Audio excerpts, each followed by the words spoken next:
Jadi sebenarnya kalau menyikapi apa yang terjadi sekarang itu kan bukan sesuatu yang baru ya Mas Bram. Kalau ingat di 2002 itu kan sudah ada yang namanya Kisar, Kurnia Alam Raya untuk kemudian mereka menawarkan investasi perkebunan, kemudian penggalangan uang, kemudian tenda biru, kemudian first travel dan segala macam. Jadi model-model yang sekarang terjadi itu hanya bedanya sekarang dia lebih sophisticated memanfaatkan teknologi informasi. Dan PPATK mengantisipasi ke depan akan muncul hal serupa. Ini bagi PPATK seperti tips of iceberg lah.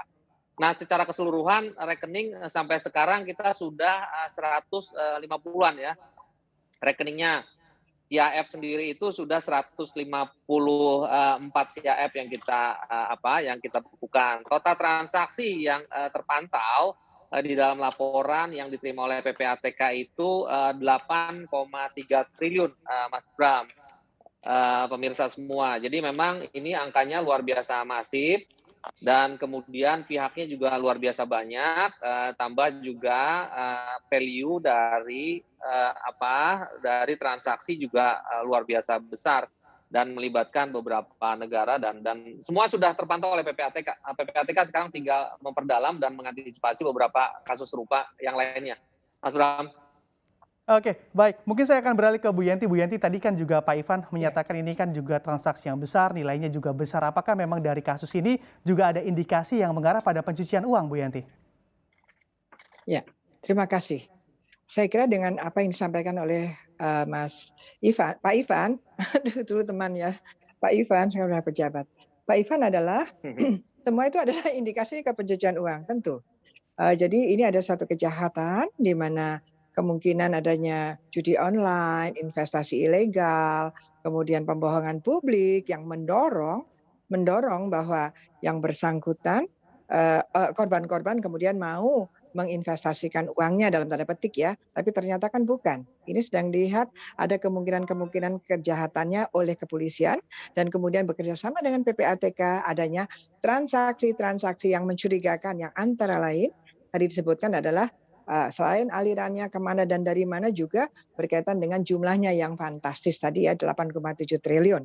Nah, tetapi ini tentu saja nanti akan didalami lagi dalam penyidikan bahwa itu kan nilai transaksi yang lewat, tetapi dan kita punya tugas yang besar sekali bagaimana caranya korban-korban ini bisa terlindungi, uang-uang hasil kejahatan ini bisa dikembalikan kepada yang berhak. Dan harus dilihat bahwa 8,7 triliun yang dilacak oleh PPATK dan dianalisis oleh PPATK itu juga harus kita perhitungkan. Apakah masih seperti itu? Kita kawal dari awal. Apakah yang disita itu semuanya disita apa tidak? Jadi bukan dalam rangka curiga-mencurigai ya, tetapi kita betul-betul ingin daftar dari PPATK itu apa saja dan kemudian nanti di penyidik apa saja, mana yang memang betul-betul disita, bagaimana pengamanan penyitaannya dan nanti bawa ke pengadilan. Itu nanti kalau terbukti bisa menjadi harapan daripada para korban. Baik, dan kalau kita misalnya bicara uang. terkait aliran dana begitu ya Pak Ivan, apakah memang seperti yang diberitakan, saya juga ingin mengkonfirmasi apakah memang ada aliran dana yang memang menuju ke negara-negara yang menerapkan tax haven begitu Pak Ivan?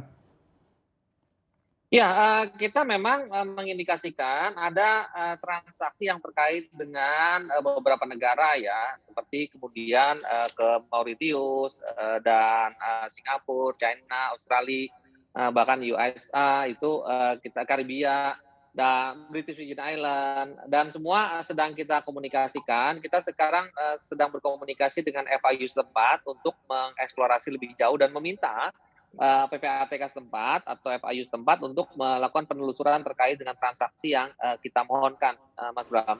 Untuk informasi lebih lengkap dan juga berita terkait bisa klik link di deskripsi dan juga jangan lupa untuk download aplikasi CNBC Indonesia di Play Store dan juga App Store. Dan yang paling penting jangan lupa subscribe ya